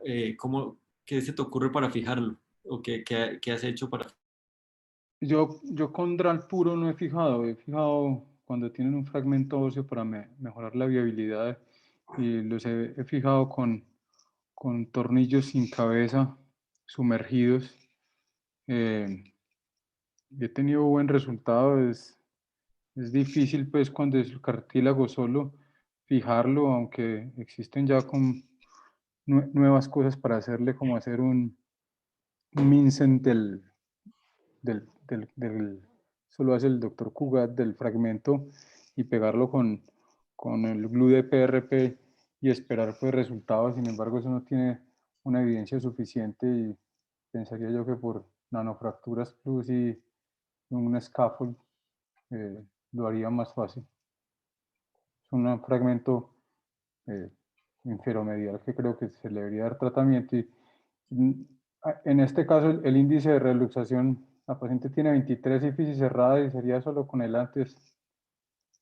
No diría que agregarle el patelofemoral, ahí sí quedaría pensativo, pero yo también como Rubén, porque se ve subluxada lateral ya, pensaría que agregarle los dos, el patelofemoral más el procedimiento de cartílago. Mark, any ideas for this chondral injury? Yeah, I think I would have a conversation with the patient about whether they wanted to try to do a surgery and have a look at the piece. I agree that it looks like it's going to be just chondral, and therefore the ability for it to heal will likely not be so good. Like you mentioned, though, I mean, there are reports out there of people trying to save cartilage. And I will say anecdotally, I've had a couple situations in kids where I have put cartilage back in a couple different ways, either with screws, just like we would use for osteochondral injury, or by using suture and then drilling holes through the bone and absorbable suture that then, basically tie the piece in, and then over time that absorbable suture goes away. Those have gone fine, but I don't know that there's enough of that. There was a recent report actually that I just saw from, I think the senior author is Jack Farr, of looking at putting cartilage only fragments back, and they had something like 80% success. I don't recall the details of, or I didn't have a chance to look at the details of how they did the fixation. So I don't think that, I think there's more to come. I think there is the possibility of fixing cartilage. But I think, again, this also falls into the category of one where you could watch it and see if they don't have any loose body symptoms, then you may not have to do anything. It is a pretty big area. It does look like it comes on the MRI probably to the median ridge. And so, some concern that it is a significant weight-bearing area. But still, oftentimes these patients can do well without having to fix it. One point I would just make from before is, if you do have an osteochondral or just chondral injury like this, and there is a need to go back and do a subsequent cartilage procedure, that's another reason for not doing an MPFL early on, because I don't like to do an MPFL reconstruction and then have to cut through the MPFL. And so I like to get a sense of whether the patient is going to have instability, and if we need to do the MPFL, and if they're going to have pain or swelling, which suggests the cartilage is an issue, and then we would think about a cartilage procedure later on. You can do all of that together, the cartilage procedure first, and then as you're coming out, do the MPFL reconstruction. So I think that is also an important consideration. Gracias, Mark. Y este era el fragmento, así se veía en cirugía. Pues este paciente la llevamos a cirugía. Pues era un fragmento considerable, y así se veía la rótula. Sin embargo, seguía siendo esa zona que habla Mark, de que le puede ir bien sin necesidad de, pues solamente con el desbridamiento, porque es de la parte más inferior, y sobre todo que en el momento de tratarla tiene un problema, y es que no era una lesión contenida, y eso hacía más difícil su tratamiento. Quería llamar la atención de este surco. No tenía surco, Sebastián, que pensarías, sí, bueno, ya la vamos a abrir para hacerle algo al cartílago, ¿le hacemos algo al surco? ¿Le hacemos una troquleoplastia? No, pienso que esta paciente no estaría indicada una troquleoplastia en este momento. Creo que sería demasiada cirugía para ella. Pero pienso que todo esto sí nos da una sumatoria, esa imagen en la resonancia magnética donde se subluxa la patela y la patela permanece subluxada en los cortes, que nos muestra la patela está subluxada, y se ve una disociación de todo el complejo medial bastante importante. Yo estaría de acuerdo con Alejandro y con Rubén de hacerle, creo que es una paciente que se beneficia un patelofemoral mediano. Pero no le haría una troquleoplastia a esta paciente en este momento, no se la haría. Bueno, como decía, es un caso controversial, y es un caso que quería traer yo para compartir con ustedes por varios motivos. Uno de ellos tiene que ver con el tratamiento. Hicimos algo de lo que hablaba Mark. Tomamos ese cartílago y lo fragmentamos en pequeños fragmentos menores de un milímetro. Es bien difícil dejarlos tan pequeños. Y después rellenamos la lesión con los fragmentos y con pegante de fibrina, que era lo que mencionaba Mark del estudio del Dr. Farr. Sin embargo, la zona es es una zona bien difícil, y era fácil que que esos fragmentos después al poner la rótula en su sitio se pudieran mover, y tocó esperar hasta que eso estuviera bien estable antes de reducirla, por lo que era una lesión no contenida y que hace que sea de difícil tratamiento, pero puede ser una buena opción para tratamiento en un solo tiempo. Y realmente, pues como les digo, yo hoy en día estoy del lado de ustedes. Creo que era mejor no hacer troqueoplastia, pero como ya teníamos el abordaje y vimos esa rótula así, pues fuimos por troqueoplastia. Este era el surco que tenía y logramos profundizar ese surco y dejarlo mejor. Sin embargo, pues viéndolo retrospectivamente, creo que no, que era mucho, que no era necesario, que con el ligamento patelofemoral medial ya era suficiente.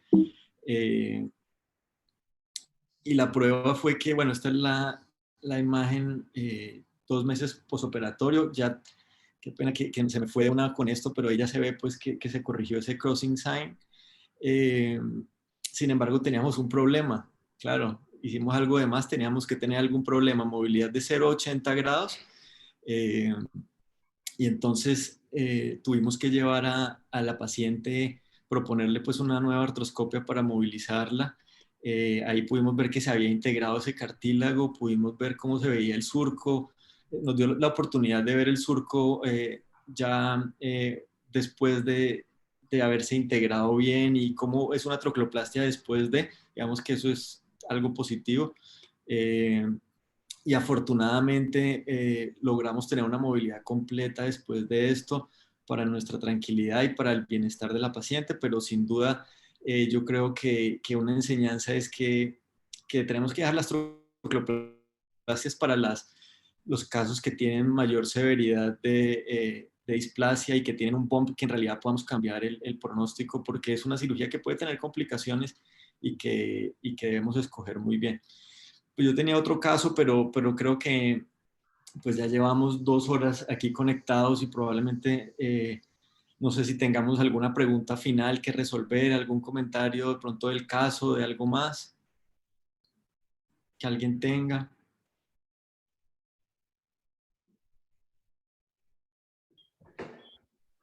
Muy bien, pues nada, Alejo, de pronto, Rubén, ustedes estuvieron mirando el chat, ¿había alguna pregunta pendiente por responder? Rolando, creo que todas ya las respondimos a medida que fuimos viendo los casos y al terminar las charlas. Paulo, ¿querías decir algo más? No, creo que ha sido algo muy, muy interesante, que hemos aprendido mucho. Creo que el tiempo es 2 horas para nuestro primer webinar, es bastante. Me parece que ha sido un estándar muy alto, así que muchísimas gracias a todos. Y Paula, despide este primer webinar. Bueno, pues muchísimas gracias a Juan Pablo por coordinarlo, a todos nuestros conferencistas, Rubén, Alejandro, Carlos, Sebastián, Marc, Ricardo, que también nos estuvo acompañando, Rolando. De verdad, muchísimas gracias por estar conectados con nosotros y los espero el próximo mes para nuestro próximo webinar. Ahí les estaré enviando y recordando cuándo son las fechas. Que descansen, un abrazo, un beso para todos ustedes. Hasta luego, que estén bien, gracias. Thank you, Marc. Muchas gracias, muchas gracias. Gracias, Carlos. Gracias, Ricardo. Gracias, Un abrazo muchas a todos. gracias. Muchas gracias a todos. Juan Pablo, Chau, súper. Sebastián, Alejandro. Muy buena, gracias. Saludos, Juan Pablo. Juanpa, gracias. Un abrazo. Un abrazo. Gracias. Felicidades. Juanpa, mañana.